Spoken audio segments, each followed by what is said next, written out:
Welcome to this week's edition of the Behind the Frenzy podcast. I am your host, Dean Holzwarth, along with sports anchor Lainey Gerber and photojournalist Andy McDonald.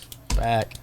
So first of all, let's talk about takeaways from week 4. Probably the biggest upset in the last few years was Hudsonville beating Rockford. Mm-hmm. Yeah, for sure. I mean, when you haven't lost a game since 2019, I think that says a lot about what Hudsonville was able to do. I mean, Brent Cummings hasn't lost since he's been coaching there in the regular season, which is crazy.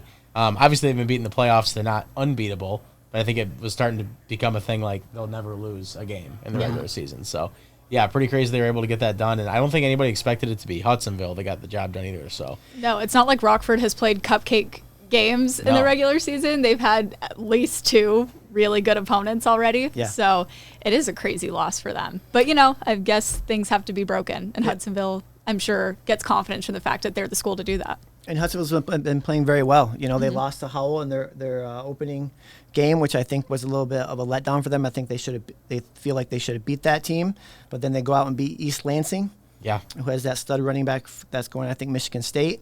So they get that close win, and they kind of, I think, built some confidence going into that game. yeah. No, it's hard to say it's not an upset again when a team hasn't lost a game in that long. So good for Hudsonville. It's awesome to see them get a win, and I always like a team that is that dominant. It's cool to see, but at the same time, it's nice to have some parity too. So some of the upsets we've been seeing the last couple of weeks are kind of exciting, I would say, for sure. Yeah, you just want to see them do something with the win too. Hopefully it does something for their season. Yeah, I think Rockford will be fine too. I don't think this is gonna set them back at all or anything. If anything, it might just add more fuel to the fire for them to be better. Because if you think about it, if you're a player on that team, if nobody's lost in since 2019, Literally none of these seniors have ever lost a regular season game. And they're probably just all these teams are wow, we're the ones that we lost the first regular season game. So I'd imagine that adds a little bit more to want to prove that you're that good and go to the playoffs, maybe win a state championship type thing. Yeah. So.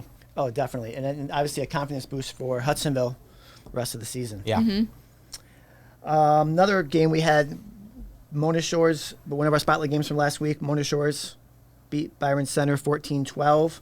Low scoring for once, kind of a low scoring. I think me and Andy talked last week. We thought there was going to be some points in that game. Yeah, no doubt. But it turned into there were some, just some though. It turned into a defensive battle. Mona's defense they leaned on their defense. Yeah, they had 3 interceptions. Right? Yeah, that's. When you can get that many turnovers, I don't know what the golden rule is in football, but if you turn the ball over more than twice a game, you're probably you're not gonna win, and then the other team probably is going to win. So getting 3 picks is huge. Obviously that is a big win for Mona Shores, and Byron Center was a team that we kept talking about week in and week out that was going to be one of these teams that's trying to surprise people. I think it's a big win for Mona Shores to get the job done there. Mm-hmm. Yeah, I definitely think 3 interceptions can be a golden rule type thing now, at least for high school football. If you can do that, you can do a lot of things. Right. And that last interception stopped the drive that Byron Center, I think they were at the Mona Shores 40, coming down the field, looking to possibly kick a game-winning field goal, and they kind of stalled that out. Yeah, for sure. The way they were able to take care of East Kentwood earlier this season, it really felt like this is a game that Byron Center could win, and I honestly almost would have thought they would have won. So it says a lot about where Mona Shore's at, and maybe needing to start paying attention to them a little bit more too. Yeah, and being able to snag the ball not just in the middle of the game, but with the game on the line almost, that's a good team. That's a team that knows its job. Yeah. And Andy, like you said about Rockford, this is probably going to provide some motivation for Byron Center as well, knowing that they could compete with a team like Mona Shores going forward. Yeah, absolutely. They've already been able to, East Kentwood, like we said, they beat them and kind of took it to them too. So that's a team that we think is going to only get better as the year goes along. So the fact that Byron Center got that one is already big for them. I think they would have liked to have this one, but they got more opportunities in their schedule, and I think they'll be ready to play. Yeah, still early in the season, even though we are almost to the halfway point. Yeah, we are. We are at the halfway week 5. Point. I take this 1 week at a time. Yes. Week 5 starts on Friday in my head. The high school football season goes by so quickly. Before we know it's going to be the playoffs, and we're going to be like... The longer we can get this warmer weather in, I think... Yeah, maybe that's why it doesn't feel like week 5 yet. Yeah, last week was great. We love that. We love it. For sure. Another spotlight game we had last week was Northview and East Grand Rapids. We again talked last week that this was going to be a good measuring stick for Northview, like how good is Northview? And they go out, they rally past East Grand Rapids. Yeah, because East Grand Rapids, they've been trying to prove all season that they're kind of getting back to the team that they were, when 10 years ago in high school, and they were pretty dominant here.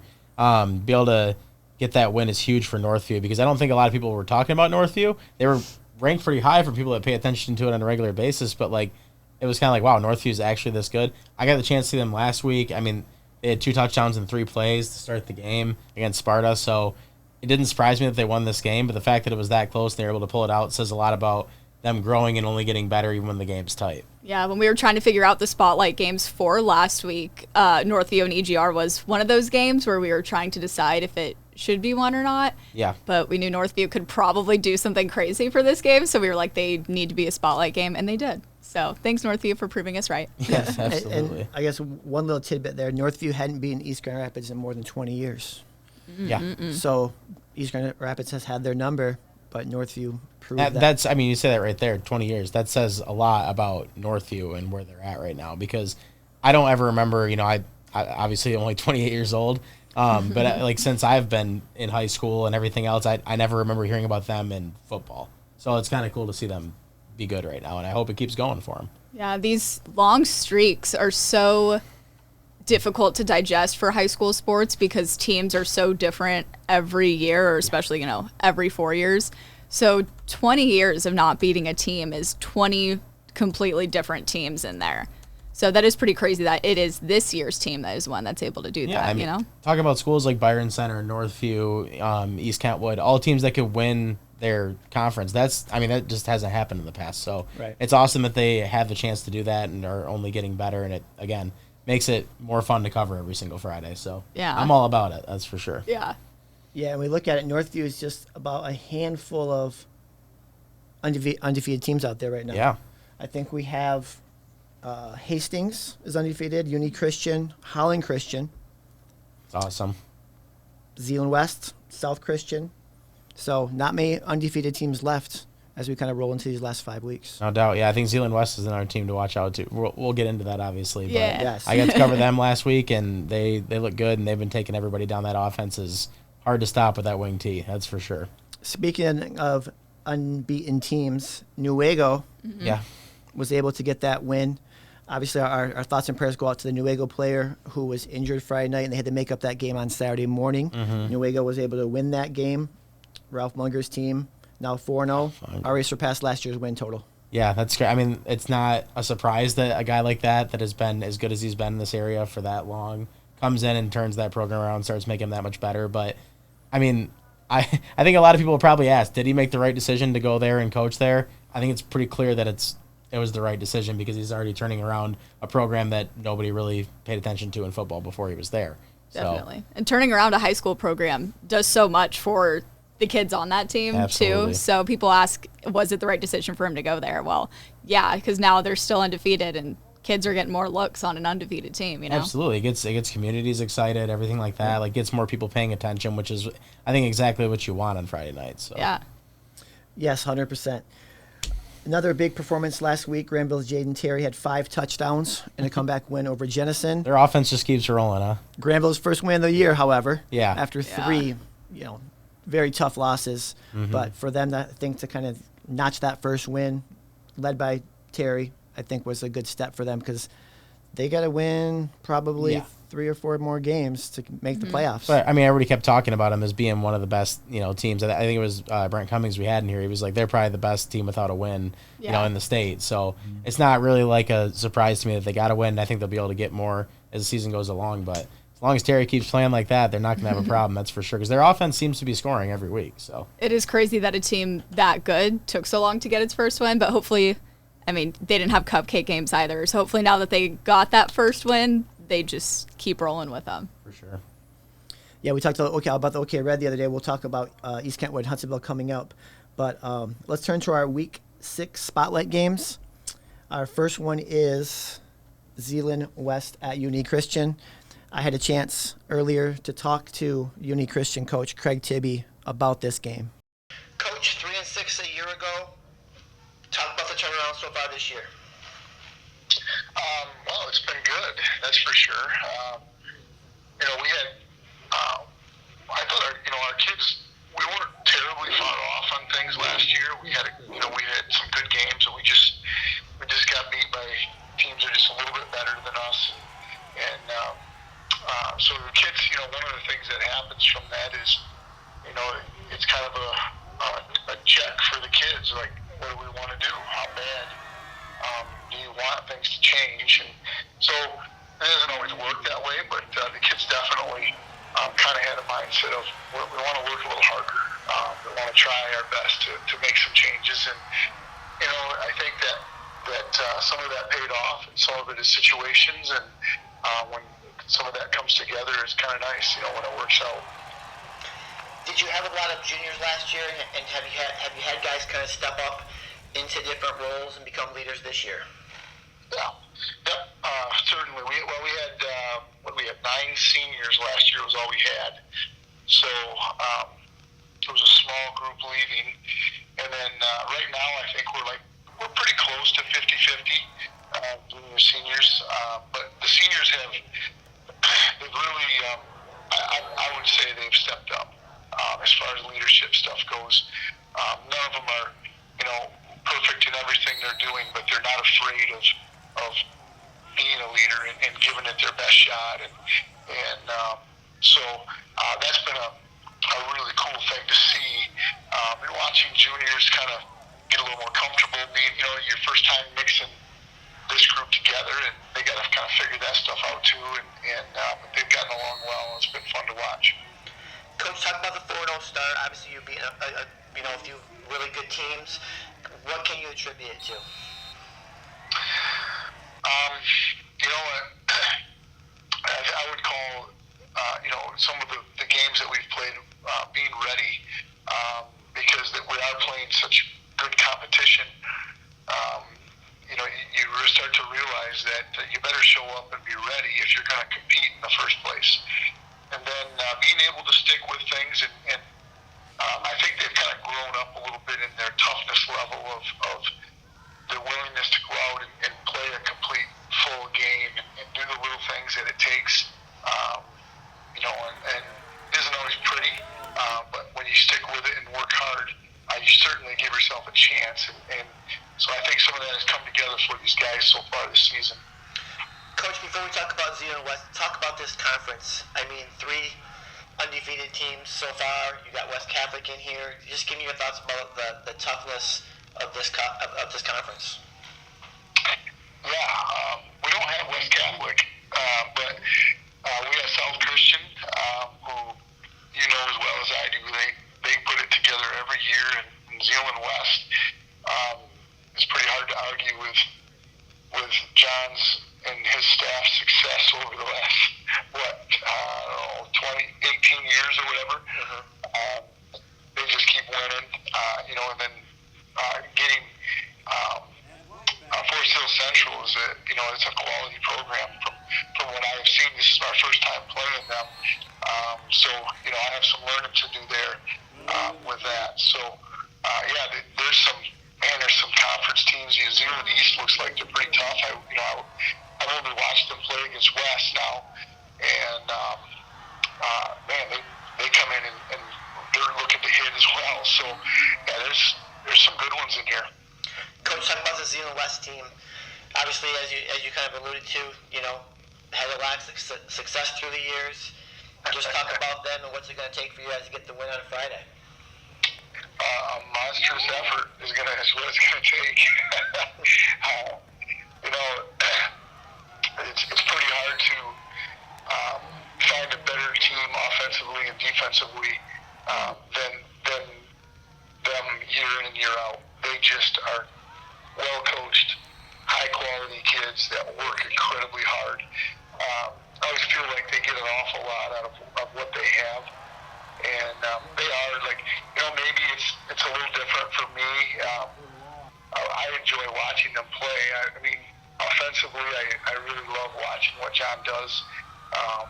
I can learn a lot from some of that stuff, and so I have a lot of respect for what they do and how they do it, and trying to beat them, you have to be very physical, you have to be smart, you have to be consistent, disciplined, and then you still, after doing all those things right, still might not be able to get them. So, they're a tough one.